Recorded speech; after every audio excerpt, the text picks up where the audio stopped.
Baharampur barrack স্কয়ারে ময়দানে শুরু হলো মুর্শিদাবাদ জেলা খাদি মেলা। এবার খাদি মেলায় থাকছে 175টি স্টল। বহরমপুর ব্যারাক স্কয়ার ময়দানে আসছে মুর্শিদাবাদ খাদি মেলা। মেলা চলবে 22 ডিসেম্বর থেকে 6 জানুয়ারি প্রতিদিন দুপুর 1টা থেকে রাত্রি 8টা পর্যন্ত।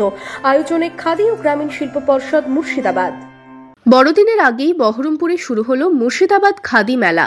রবিবার এই মেলার উদ্বোধন করলেন রাজ্যের ক্ষুদ্র এবং মাঝারি শিল্পের দফতরের মন্ত্রী চন্দ্রনাথ সিনহা, খাদি বোর্ডের চেয়ারম্যান কল্লোল খান, জেলা শাসক রাজস্বী মিত্র, সাংসদ আবু তাহের খান সহ প্রশাসনিক আধিকারিক থেকে জনপ্রতিনিধিদের উপস্থিতিতে এদিন ব্যারাক স্কয়ার ময়দানে খাদি মেলার সূচনা হলো।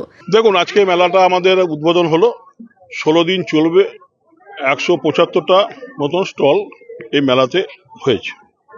নানা জেলা থেকে তাদের খাদি যে দ্রব্য তারা নিয়ে এসছে। খাদি ছাড়াও অন্যান্য দ্রব্য আমরা এখানে রেখেছি, মানুষ যাতে যারা আসবেন তারা যাতে স্বাদ বদলাতে পারে তার ব্যবস্থাও এখানে করা হয়েছে।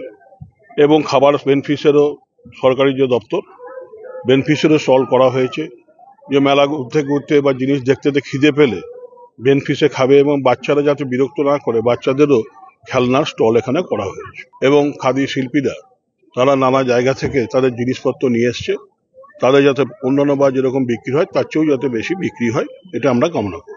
উত্তরবঙ্গের বাঁশ বেতের শিল্প থেকে বিভিন্ন খাদি প্রতিষ্ঠান, জেলা শিল্প কেন্দ্র থেকে মৎস্য দপ্তর, উদ্যান পালন থেকে হস্ত তাঁত শিল্পের সম্ভার নিয়ে সেজে উঠছে খাদি মেলা প্রাঙ্গণ।